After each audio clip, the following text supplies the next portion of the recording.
Good morning all of you. तो आइए आज हम शुरू करते हैं अपना अगला लेक्चर। इसमें हम कंटिन्यू करेंगे development. Development is an orderly process to follow a certain sequence. Development एक ऑर्डरली प्रोसेस है जो कि एक सर्टेन सीक्वेंस फॉलो करती है। अगर हम ह्यूमन के केस में देखें तो पहले इन्फेंसी आती है, then early childhood, then later childhood, then adolescence and then maturity. It is possible to predict the rate of development by seeing a slow learner and a superior child, but it cannot be predicted accurately. इसका मतलब है कि हम जो हैं, जो development है वो उसको हम एक्यूरेटली मेजर नहीं कर सकते, ना ही प्रिडिक्ट कर सकते हैं। लेकिन हम इसको जस्ट एक अंदाज़ा लगा सकते हैं कि एक बच्चा है जो सुपीरियर, मतलब एक जल्दी जल्दी सीख लेता है, एक स्लो लर्नर है। लेकिन हम ये भी नहीं कह सकते कि जो स्लो लर्नर है वो हमेशा ही ऐसा रहेगा। हम प्रिडिक्ट ही नहीं कर सकते आगे चल के क्या होगा, ठीक है। फिर ग्रोथ जो है वो पार्ट ऑफ डेवलपमेंट होती है, और डेवलपमेंट जो है वो ओवरऑल चेंज होती है पर्सन की ग्रोथ में।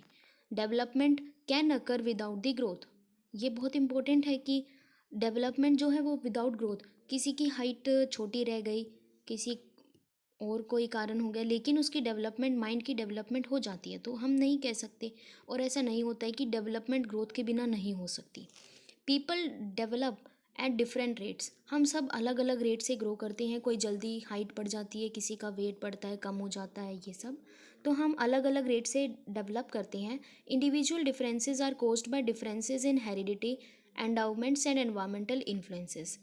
Then let us see stages of human development. First is prenatal period. Prenatal period होता है जब बच्चा अपनी माँ के गर्भ में होता है और जब वो बाहर आता है अंटिल द बर्थ, इसको पीरियड को हम बोलते हैं prenatal birth, prenatal period. Second is infancy. Infancy period वो है जब बर्थ हो जाता है और 2 हफ्ते तक, उस पीरियड को हम बोलते हैं इन्फेंसी। Then babyhood. बेबीहुड होता है 2 वीक से लेके 2 ईयर तक। Then comes childhood. चाइल्डहुड को हम 2 ईयर से लेके 10 से 12 साल तक काउंट करते हैं। इसमें भी सब डिवीजन होती है, जैसे अर्ली चाइल्डहुड होता है 2 साल से 6 साल तक, और लेटर चाइल्डहुड होता है 6 साल से 12 साल तक। फिर नेक्स्ट है pre adolescence. Pre adolescence girls के केस में हम मानते हैं 11 ईयर से 13 ईयर, और बॉयज़ के केस में 12 ईयर से 14 years. Then comes the adolescence, ये होती है 13 ईयर से 17 ईयर तक, ठीक है। फिर लेटर अडोलेसेंस होती है 17 ईयर टू 19 ईयर और 20 year, okay. Then comes adulthood. Adulthood एक बहुत बड़ा पीरियड है, 21 ईयर से लेके 40 ईयर्स तक। Then middle age 40 to 60 years. Then old age 60+, okay. Then comes the 3 main stages for child overall development. अब हम इसको थोड़ा डिटेल में देखते हैं कि जो मेन स्टेजेस होती हैं चाइल्ड की डेवलपमेंट में, उनको देखते हैं। जैसे फर्स्ट है अर्ली चाइल्डहुड। अर्ली चाइल्डहुड होती है 2 से 6 साल तक, इसको हम toy stage, preschool age भी बोलते हैं। इसमें क्या होता है, बच्चे जो हैं they don't like to intervene in their work. उन्हें पसंद नहीं है कि उनके काम में कोई दखल दे। They spend a lot of time playing with toys. Children show disobedience, aggression and antagonistic behaviour at this stage. Preschool stage है क्योंकि इसके बाद तो बच्चे स्कूल जाने लगेंगे।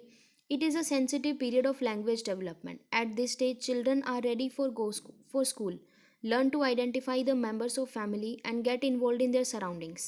Children are very curious at this stage. They love to experiment with things. Early childhood को हम एक अगर समराइज़ करें तो इसमें क्या होता है, बच्चों को पसंद नहीं है कि कोई उनके काम में दखल दे, और वो काफ़ी बहुत ज़्यादा टाइम स्पेंड करते हैं टॉयज़ के साथ खेलने में। और वो जो है डिसोबीडियंस शो करते हैं, मतलब वो कहना नहीं मानते हैं, एग्रेशन शो करते हैं, और एंटागोनिस्टिक बिहेवियर शो करते हैं, मतलब जो उनको कहते हैं वो उसका उल्टा करते हैं। प्री स्कूल स्टेज होती है ये, और ये पीरियड बहुत ही क्रूशियल टाइम होता है लैंग्वेज डेवलपमेंट का, ठीक है। और इस स्टेज में बच्चा जो है अपने फैमिली मेम्बर्स को आइडेंटिफाई करता है और अपनी सराउंडिंग्स के साथ इन्वॉल्व करता है। और बच्चा जो इस स्टेज में अब काफ़ी क्यूरियस रहता है और थिंग्स के साथ काफ़ी एक्सपेरिमेंट करना चाहता है। Then second stage is later childhood, 6 to 11 years. Troublesome stage होती है, लेटेंसी स्टेज, एलिमेंट्री स्टेज, और पियर एज भी बोलते हैं, और गैंग एज, ठीक है। ये सारे नाम बहुत इंपॉर्टेंट है। लेटर चाइल्डहुड 6 से 11 साल, troublesome stage, latency stage, elementary stage, peer age, gang age, ठीक है। इसमें क्या होता है, children learn the value of their societies. They start making friends, best friends. Whatever they learn and experience at this stage greatly influence their later life, academically and otherwise also. They develop their creative potential at this stage, ठीक है। Then third is adolescence. The Latin word adolescere, which means to ripen or to grow up. Period of transition between childhood and adulthood. This stage is also known as stress and storm. Children face many social, biological, personal changes during this stage. ये किसने कहा था? Stanley whole ने कहा था ये जो adolescent stage है ये है स्ट्रेस एंड स्टॉर्म की स्टेज. ठीक है. These changes make adolescence a difficult period to manage, so this is the most critical stage of development in person life. In this stage, hormonal influences play a leading role to attain sexual maturity. Then Granville Stanley Hall, इनके बारे में हम देखते हैं. इन्होंने ही coined the term storm and stress in his book called Adolescence. Hall used this term because he viewed adolescence as a period of inevitable turmoil that take place during transition. Turmoil का मतलब होता है तूफान. ठीक है. Transition from childhood to adulthood. Storm refer to the decreased level of self control and stress refer to increased level of sensitivity. Three main categories of storm and stress describe की थी hall ने. Conflict with parents, mood disruption and risky behaviour. ठीक है. अब देखते हैं हम topical areas in child development.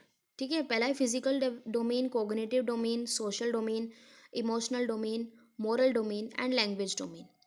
Learning क्या होती है? अब हम लर्निंग के बारे में डिस्कस करेंगे. लर्निंग होती है प्रोसेस ऑफ एक्वायरिंग और modification of existing knowledge, skills, habits और tendencies through experiment and practice. Learning होती है कि जब भी हम कुछ एक्सपीरियंस करते हैं, प्रैक्टिस करते हैं, तो उसके जरिए जो हमारे अंदर चेंजेस आते हैं, हमारी एग्जिस्टिंग नॉलेज में चेंजेस आती हैं, स्किल्स में कुछ चेंजेस आते हैं, हैबिट्स में, टेंडेंसीज में, तो वो प्रोसेस को हम लर्निंग बोलते हैं. गेट्स एंड अदर्स ने लर्निंग को बोला था learning is modification of behaviour through experience. Skinner के अनुसार learning is the process of progressive behaviour adaptation. Crow and Crow के अनुसार learning involves acquisition of habits, knowledge and attitudes. Thorndike ने कहा था learning is a gradual process where individual will make many attempts to learn. ठीक है. ये बहुत important मतलब एक इक्वेशन सी है कि development is equal to growth plus maturation plus learning. ठीक है. Growth is equal to development is equal to growth plus maturation plus learning. फिर एक general principles of growth and development, ये 16 है और ये भी बहुत इंपॉर्टेंट है. Principle of continuity, principle of individual difference, principle of heredity and environment, principle of maturation and learning, principle of uniform pattern, principle of development from general to specific, principle of predictability of development, principle of variation in rate of growth and development. Then principle of developmental direction, principle of integration, principle of cumulation and recapitulation, principle of think from concrete to abstract, principle of outer to inner control, principle of total development, principle of correlation, and then last is rate of growth and development in male and female. ठीक है. First हम discuss करते हैं principle of continuity. Principle of continuity कहता है development is a continuous process and life long process. The pace of development is not consistent in all children. Various ups and downs occur in development also. Any change does not occur suddenly और at once. Change which appear today have started occurring some time earlier. Principal of continuity का क्या कहना है कि development एक continuous process है, ये life पूरी लाइफ चलती रहती है. और जो डेवलपमेंट की पेस है कि रफ्तार किस रफ्तार से चल रही है डेवलपमेंट, वो सभी चिल्ड्रन में कंसिस्टेंट नहीं होती है. किसी में जल्दी हो जाती है, किसी में स्लो हो जाती है. ठीक है. और जो भी चेंजेस होते हैं वो अचानक से कोई नहीं होते हैं. ठीक है. उनको टाइम लगता है होने में. ऐसा नहीं है कि आज अभी शुरू हुआ और हो गया, नहीं, कुछ समय लगता है उनको होने में. फिर है principle of individual difference. There exist in each child individual difference at different stages of development. Each child grow at his own unique pace and has an individual aspect of his development.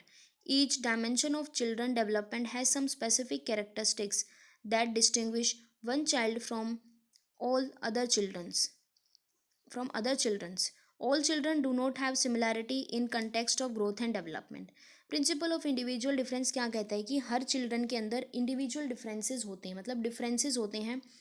Various जो development की stages होती हैं उनमें differences होते हैं बच्चों में. एक बच्चा जो है वो अपनी खुद की पेस पे ग्रो करता है और उसका अपना इंडिविजुअल एस्पेक्ट होता है डेवलपमेंट का। जो भी बच्चे की डेवलपमेंट में डायमेंशन होती हैं वो उसकी कुछ अलग अलग कैरेक्टरिस्टिक्स होती हैं हर चाइल्ड के लिए, जो कि उसको एक चाइल्ड से दूसरे चाइल्ड से अलग बनाती है, भिन्न बनाती हैं। ठीक है। सभी चिल्ड्रन में ये नहीं है कि उनका ग्रोथ और डेवलपमेंट का सेम कंटेक्स्ट हो, कोई किसी और वे में ग्रो करता है, कोई माइंड से कोग्निटिवली डेवलप कर जाता है, कोई हाइट में, कोई वेट में, कोई और किसी एस्पेक्ट में, कोई इमोशनली ग्रो करता है। ठीक है, तो सब में इंडिविजुअल डिफरेंसेस होते हैं। ठीक है, बाकी हम नेक्स्ट क्लास में डिस्कस करेंगे।